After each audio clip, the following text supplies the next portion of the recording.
హరిశ్చంద్రుడు అమ్ముడు పోవడం. విశ్వామిత్రుడు ఇంత నిష్ఠూరంగానూ పలికి ఆ సువర్ణంటకాలు తీసుకొని వెళ్ళిపోయాడు. హరిశ్చంద్రుడు నిట్టూర్చాడు. తనను తాను అమ్ముకోవడం తప్ప మరొక ఉపాయం కనిపించలేదు. అదే అరుగు మీద నిలబడి తలదించుకొని బిగ్గరగా అరిచాడు. సేవకుడిగా నన్ను కొనుక్కొని సుఖపడదలిచిన వారు ఉంటే త్వరపడండి. సూర్యాస్తమయానికి ఇంకా ఒక జాము మాత్రమే వ్యవధి ఉంది అని ప్రకటించాడు. వాక్యం ముగిసే సమయానికి యమధర్మరాజు ఒక చండాలుడుగా అక్కడికి వచ్చాడు. దుర్గంధం గుప్పుమంటోంది. వక్షస్థలం వికృతంగా ఉంది. పెద్ద పెద్ద గుబురు మీసాలు, ఎత్తుపళ్ళు, క్రూరత్వం, నల్లని రంగు, పెద్ద బాణలాంటి బొజ్జ. నల్లగా నిగనిగలాడుతున్నాడు భీకరుడు.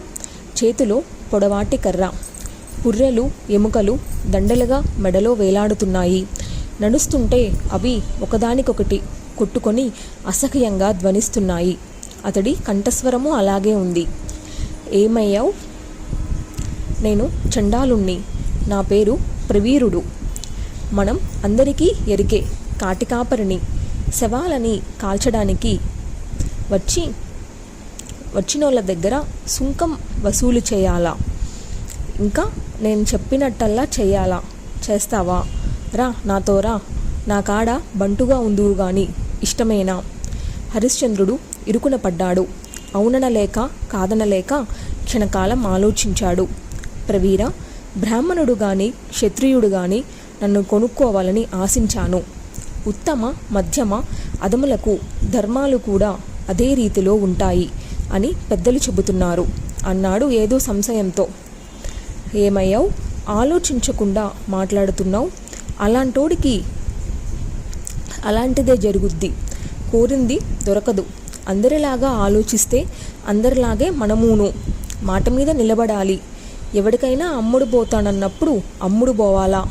నిజం మాట్లాడితే నువ్వు ఇప్పుడు నాకు అమ్ముడు పోయినట్టే. ప్రవీర, ఆడి తప్పినవాడు అధమాధముడు. భయంకరమైన నరకానికి పోతాడు. అంతకన్నా చండాలత్వమే నయం. నేను మాట తప్పను.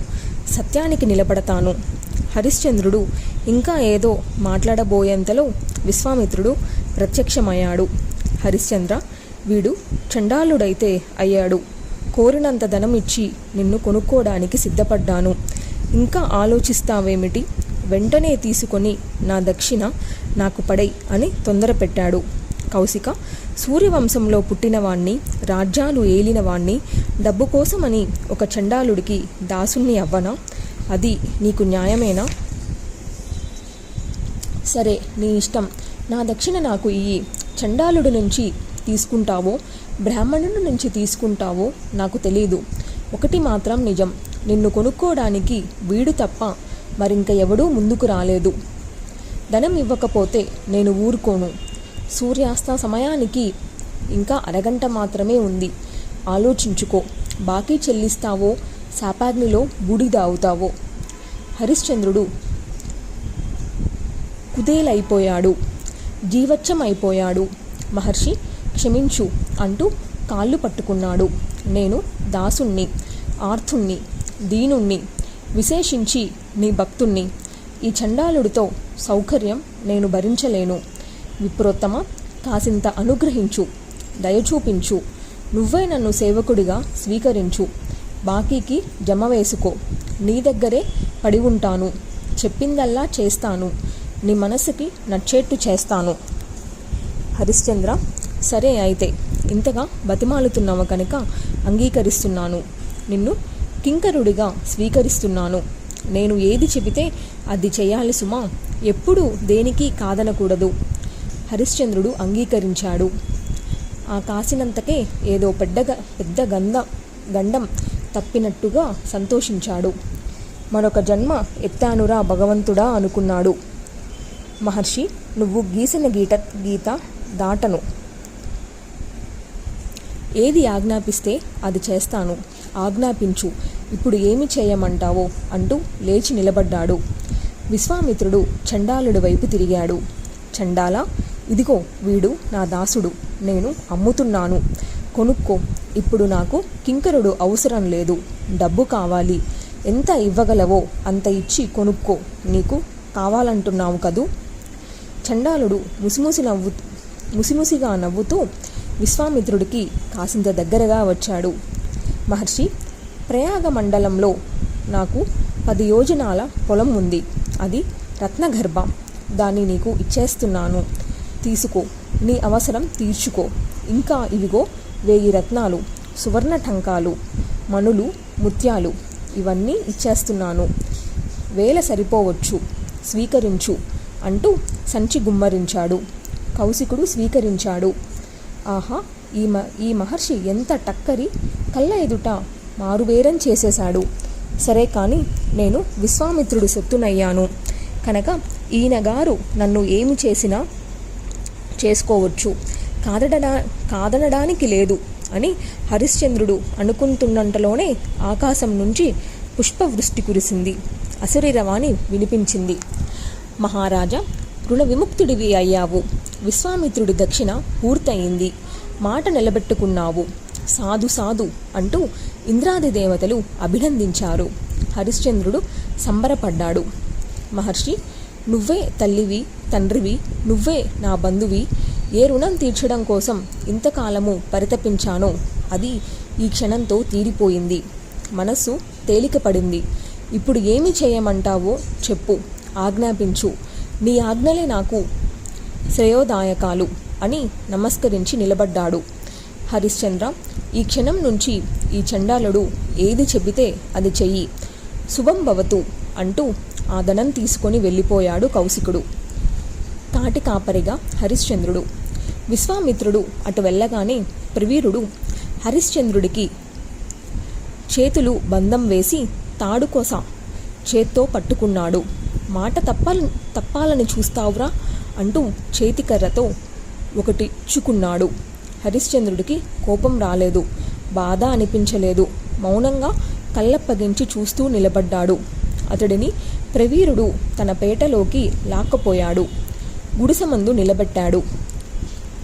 కాళ్లకు కూడా బంధం వేశాడు. అలా వదిలేసి తాను వెళ్ళి గుడిసెలో దూరి కుక్కి మంచం మీద హాయిగా పడుకొని నిద్రపోయాడు. హరిశ్చంద్రుడి ఆలోచనలు సుడులు తిరిగాయి. తన జీవిత చిత్రమంతా కళ్ళ ఎదుట కదలాడసాగింది. కట్టకడపటికి ఇలా చండాలత్వం దాపరించింది గదా అని విలపించాడు. మాధవీదేవి ఎంతగా విలపిస్తుందో. నాన్న నాన్న అని నా కోసం పలవరించే రోహితుణ్ణి సముదాయించలేక ఎలా సతమతమవుతుందో. ఇదిగో వస్తాడు, అదిగో వస్తాడని బుజ్జగిస్తుందేమో. పిచ్చిది, నాకు చండాలత్వం వచ్చిందని తెలియదు కదా. భగవంతుడా, ఎంతటి దుర్దశ రాసి పెట్టావయ్యా మా నుదుట. నిరంతరం ఇవే ఆలోచనలతో దుఃఖిస్తూ మహారాజు రోజులు గడుపుతున్నాడు. 5వ నాడు చండాలుడికి రవంత దయ కలిగినట్టుంది. బంధాలు విప్పేశాడు. కింకర, ఈ కౌశికి దక్షిణం దిక్కున శ్మశానముంది. ఈ కాశీకి దక్షిణం దిక్కున శ్మశానముంది. అది మనదే. ఈ రోజు నుంచి నువ్వే దానికి కాపలా. వదిలేసి ఎటైనా షికార్లు కొట్టావో జాగ్రత్త. సుంకం సరిగ్గా ఎక్కువ తక్కువ లేకుండా వసూలు చేయాలా. చేయకపోయావో ఇదిగో కర్ర, వీపు పగిలిపోద్ది. గుడిసె వెనకాల ఇంకో పాత కర్ర ఉంది, అది తీసుకో. వీరబాహుడి కర్ర అని అందరికీ చెప్పుకో. వెళ్ళు. ఇంకా నిలబడ్డావేమిటి? హరిశ్చంద్రుడు కాళ్ళిచ్చుకుంటూ శ్మశానం చేరుకున్నాడు. భయానకంగా ఉంది. కంపు కొడుతుంది. పుర్రెలు ఎముకలు చెల్లాచెదురుగా కాళ్ళకి తగులుతున్నాయి. 4 వైపుల నుంచి పట్టపగలే నక్క కూతలు వినపడుతున్నాయి. గ్రద్దలు రాబందులు గుంపులు గుంపులుగా వాలుతున్నాయి. ఈల వేస్తే ఎగురుతున్నాయి. సగం కాలిన శవాలు పళ్ళు ఇకిలిస్తున్నాయి. జీవితం శాశ్వతమనుకుంటూ బతుకుతున్న వాళ్ళని పరిహసిస్తున్నట్టున్నాయి. శరీరాలకు కటపటి సమానమిదని బోధిస్తున్నట్టున్నాయి. చనిపోయిన వారి కోసం విలపిస్తున్న వారి ఆక్రందనాలు గుండెలకు పిండేస్తున్నాయి. హా పుత్ర, హా మిత్ర, హా బంధు, హా సోదర, హా ప్రియ, హా పతి, హా భాగినేయ, హా మాతుల, హా పిత, హా పితామహ, హా మాతామహ, హా పౌత్ర, మమ్మల్ని విడిచి ఎక్కడికి వెళ్ళిపోయావు? తిరిగిరా, ఒక్కసారి కనిపించు అనే ఆర్తస్వరాలు హృదయాలను తూట్లు పొడుస్తున్నాయి. మండుతున్న చిత్తి ఉన్నట్టుండి అరుస్తుంది. కొవ్వు కరిగి శూన్యమంటోంది. చిటపటలాడుతోంది. ఇది కల్పాంతమా అనిపిస్తూ దారుణంగా ఉంది శ్మశానం. హరిశ్చంద్రుడికి తన వాళ్ళందరూ జ్ఞాపకమొచ్చారు. భృతులారా, మంత్రులారా, మీరంతా ఏమయ్యారు? వంశపార్యపర్యంగా వచ్చిన రాజ్యం ఏమయ్యింది? హా దేవి, హా పుత్రక, మీరెక్కడో నేనెక్కడా? బ్రాహ్మణుడి కోపం మనల్ని దారుణంగా విడదీసింది. కానీ ఇంతకన్నా వచ్చిపడే కష్టం ఏముంది కనుక వస్తే రాని. ధర్మం మాత్రం తప్పను. ఎప్పటికైనా అదే గెలుస్తుంది. అది తప్ప మనుష్యులకు మరొకటి శుభప్రదం లేదు. ప్రయత్నపూర్వకంగా అందరూ దానిని ఆచరించవలసిందే. కష్టాలే రాని, కడగండ్లే రాని, ధర్మం తప్పడానికి వీలు లేదు. హరిశ్చంద్రుడు ఇలా నిశ్చయించుకుంటూ క్షణం క్షణం మనసును నిబ్బరించుకుంటున్నాడు. వీరబాహుడు చేసిన ఏర్పాటు, చెప్పిన పనులు తలుచుకుంటున్నాడు. శ్మశానం 4 చెరుగులకి కలయదిరుగుతున్నాడు. అవసరమైతే లకుటాకారకల్పుడై పరుగు పరుగున వెళుతున్నాడు. ఇదిగో ఈ శవానికి 100 రూకలు సుంకం వచ్చింది. ఇందులో ఇది నాది, ఇది రాజుది, ఇది చండాలుడిది అని విభజిస్తున్నాడు. మసిగుడ్డలా మాసిపోయి, నలిగిపోయి, చిరిగిపోయిన ఏకవస్త్రం భుజం నుంచి కాళ్ళ వరకు జీరాడుతున్న పాతకంబలి, బయటకి కనిపిస్తున్న కాళ్ళు, చేతులు, ముఖం అంతటా చితాభస్మం. చేతివేళ్లకు, అరచేతులకి జిడ్డు, మసి. అవే చేతులతో ఆకలి తీర్చుకుంటున్నాడు. శవాలకు వేసిన పిండాలు ఆవురుమని ఆబగా తింటున్నాడు. శవాల నుంచి తొలగించిన పుష్పమాలికలను తలకు చుట్టుకుంటున్నాడు. రాత్రి లేదు, పగలు లేదు, ఒకటే కాపలా.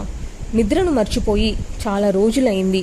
ఇలా 12 నెలలు 100 సంవత్సరాల్లా గడిచాయి.